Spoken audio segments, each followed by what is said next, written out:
अस्सलाम वालेकुम व्यूवर्स, उम्मीद करता हूँ आप सब खैरियत से होंगे। आज मैं आपके लिए एक और न्यू वीडियो के साथ हाजिर हुआ हूँ। वीडियो की तरफ जाने से पहले मैं आपसे गुजारिश करूँगा कि जो मेरे चैनल में न्यू है काइंडली मेरे चैनल को कर दें सब्सक्राइब और बेल आइकन को कर दें ऑल पे, ताकि आने वाली तमाम इन्फॉर्मेटिव वीडियोज़ आप तक पहुँच जाएँ।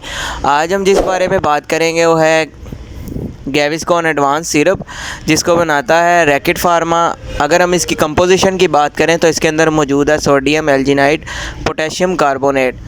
इसका इस्तेमाल जो है मैदे में अगर किसी किस्म का मसला हो, मैदे में गैस हो, जलन हो, इसके अलावा सीने में जलन वगैरह हो, तो उसको ख़त्म करने के लिए इसका इस्तेमाल करवाया जाता है। डॉक्टर्स इसका इस्तेमाल बहुत करवाते हैं। इसके अलावा कुछ लोग होते हैं खाने पीने का ख्याल नहीं रखते, फ़ास्ट फूड का इस्तेमाल बहुत ज़्यादा करते हैं, तो उसके साइड इफ़ेक्ट में जो है उनको गैस वगैरह देखने को मिलती है या एसिडिटी या जलन वगैरह उनको होती है सीने में। तो उन सब को ख़त्म करने के लिए इसका इस्तेमाल करवाया जाता है। किसी भी फार्मेसी या मेडिकल स्टोर से आपको ये आसानी से मिल जाएगा। इसके अलावा कुछ लोग होते हैं बढ़ती उम्र के साथ साथ उनका जो है वो मैदा कमज़ोर हो जाता है, तो उनसे कोई भी चीज़ बर्दाश्त नहीं होती, कुछ भी खा लेते हैं, तो उनको ये गैस वगैरह की सूरत में या जलन वगैरह की सूरत में देखने को मिलता है। तो उनको ख़त्म करने के लिए इसका इस्तेमाल जो है वो किया जाता है। अगर हम इसके इस्तेमाल की बात करें तो आप इसका इस्तेमाल दिन में 3 मरतबा कर सकते हैं, सुबह दोपहर शाम एक चम्मच इसका इस्तेमाल कर सकते हैं।